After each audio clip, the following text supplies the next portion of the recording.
Hello, it is Diane with Diane's Blue Hearts and Butterflies.com, and I am bringing to you a fun fold card that I've been wanting to do for a while. It's been around for a long time, and several people have demonstrated this, and a couple of people that I watched was Patty Bennett and Kelly Atchison that are fellow demonstrators with Stampin' Up. And it's called, one of them called it a flat pop-out card. It does fold flat to fit inside of a medium envelope, but then it does pop up so that you can set it up. The person that receives it can set it up on a desk or shelf to be able to view it. And I'm trying to get a head start on some Christmas cards, so this is what I was doing. So let me go over what I used to make this. The stamp sets and things that I used was the Peaceful Deer for the Wishing You a Wonderful Year and Friendship's Dear sentiment. And then I also used the Pretty Prince, designer series paper that was in the celebration, which is now over as of September 2021. But you can use this with any designer series paper, any embellishments, make it for any occasion, really. I also, because I'm using the wonderful snowflakes, which are the shiny laser die cut snowflakes that are available in the July to December holiday catalog, mini catalog for 2021. And the paper that I chose has some snowflakes in it. Let me get that out here so I can show you. So it's green and it has these kind of snowflakes in it. So I pulled out the Snowflake Wishes stamp set to use these stamps in stamping some of my images. It does have coordinating dies. These are separate now in the catalog. These are in the main annual catalog. The Peaceful Deer stamp set right now is in the December to December 2021 mini catalog, and it does come as a bundle with the punch that matches the deer in here. And I'm going to be using this for another card as well. Let me set those aside and go over the pieces with you. So the base is the one that I used was Garden Green cardstock. Like I said, you could use this with any color, any designer series paper, any embellishments. This is 4 1/4 by 8 3/8 cardstock, and I'm going to go over the how to score that with you. You'll need a front piece. This can be the same color cardstock, can be a different color, can be whatever you want. This one, the front panel, is 3 inches by 4 7/8 inches. I'll go over the scoring with that as well. These two pieces do also have some matting with the designer series paper. So this one that goes on the base of the card is 4 inches by 2 3/4 inches. If you missed the dimensions, please check my blog out. That will have the measurements on there. My blog is located at www.dianesblueheartsandbutterflies.com. The front panel has a designer series paper section as well. This is 2 3/4 by 3 1/4. The back side of the base, if it's a dark color and you'd like to have a piece to go on the back to write on, there's a couple options. One is you could just do the white or vanilla, whatever matches what you're doing, at 4 1/8 by 4 3/8, or you could do that in designer series paper and then have a white panel or vanilla panel that is 4 by 4 1/4. Again, those measurements will be over on my blog. I also brought out a scrap piece of white cardstock. These two you're going to stamp sentiments on, and the scrap is one that after you stamp the sentiment, you will, the one that I chose fit inside of a 1 3/8 inch punch, or you could do circle dies if you have those and you don't have the punches. And then this fit on the front of the snowflake to have the sentiment there. So let's go over the scoring and putting together of the base really quickly. Let me get out my Stampin' Trimmer.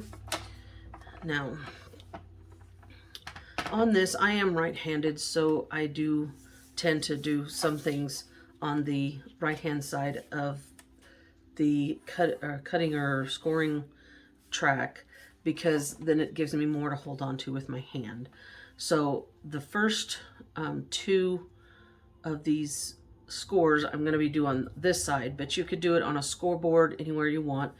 But it's 3/8, which is the 1/8 mark just below a 1/2 mark. So 3/8. Hoping, I don't know if you can get that.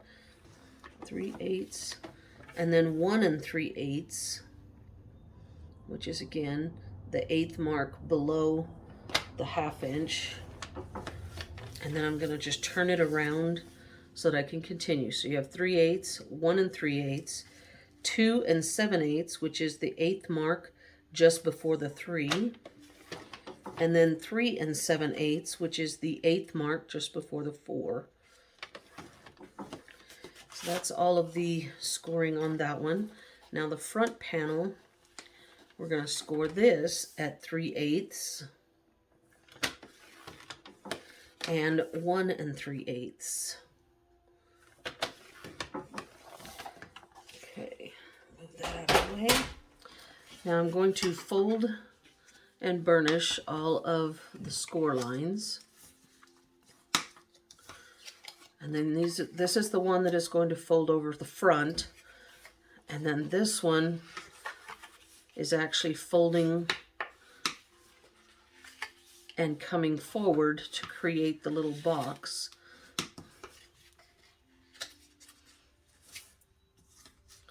Let me pull that back down in here. All right, so on these, what you're going to want to do is take some tear and tape, and you're going to want to put that on the 3/8 inch sections to have those ready to adhere together. One thing nice about the tear and tape, previously there was the old red line sticky tape, and you actually had to use some scissors to cut it. This one tears, so it makes it kind of nice. So there is that. Before we get started too far on this piece, we do want to take the section that goes up here. Well, let me do it after I stick this one on. I just want to do it before I adhere the front one. So this one is going to make the box that goes up front here. So the easy way to do this is folding this flat out so that the folds come forward. And you're going to fold it at the first score line. This would be the second, and then the third score line you're going to fold up. And I forgot to bring my take your pick tool over here, but I'm going to unfold this one again just so that I can grab that backing to the tear and tape. Pull that off. Keeping that third score line folded, you just want to fold this one back under and stick that down. Now while this is here, that's where I'm going to go ahead and add some adhesive to the back of the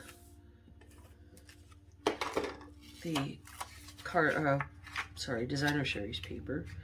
And then I'm going to put this around here so that I can get that border kind of all the way around about the same.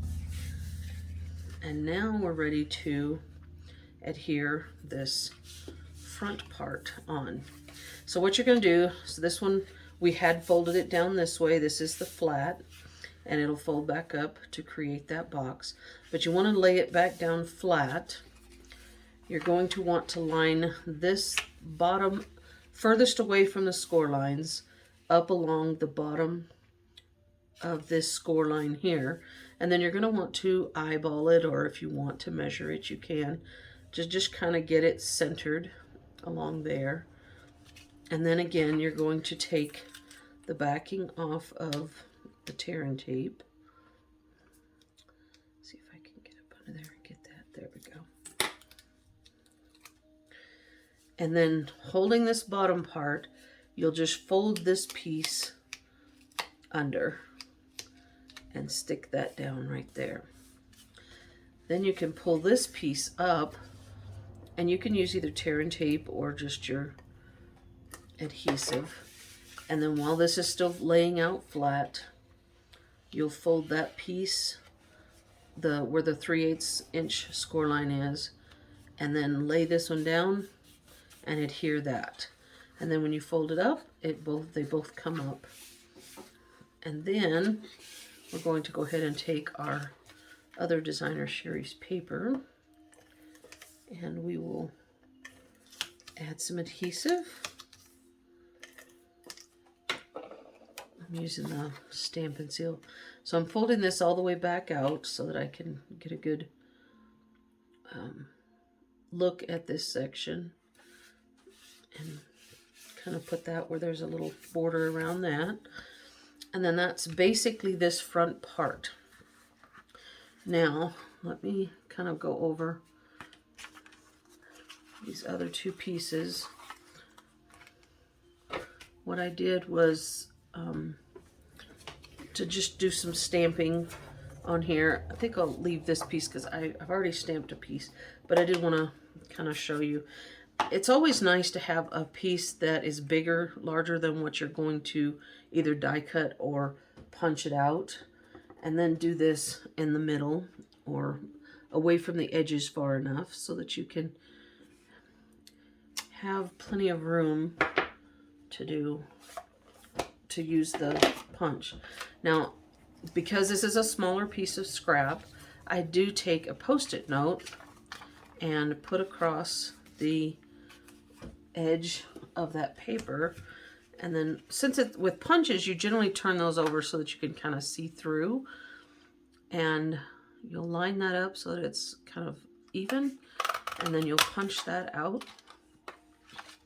And then you can discard your extra piece.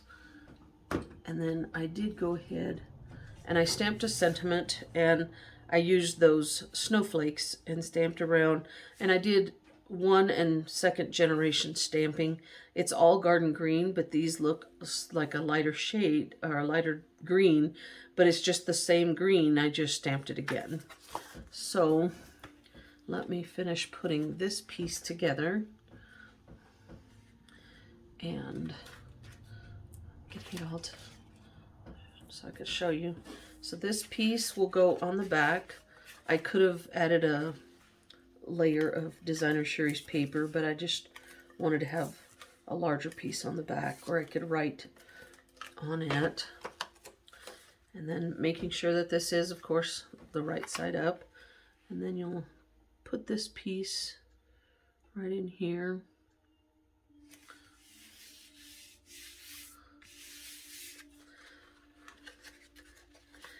And on the front, you can do this however you want. I used a glue dot to adhere the sentiment circle onto the front of the snowflake. Just kind of lining that up. And then you can use a dimensional on the back of the snowflake. It's kind of just the right size for the regular dimensionals. And then you can just put this right on the front here. And it kind of pops. And then I made a bow. This one is the shimmery white organdy ribbon. And I tied that, and I'm just going to adhere it with a glue dot. And Kelly Etchison, she kind of showed that if you put that on this top piece, then when it's out, it kind of hangs and looks like another part of the dimensions on the card. And then also when it's laying flat, it'll fit inside the envelope and be able to just be like that. So I hope that you enjoyed this fun fold, and will check out my blog for other posts that I have with other technique cards and other ideas. And thank you for visiting me.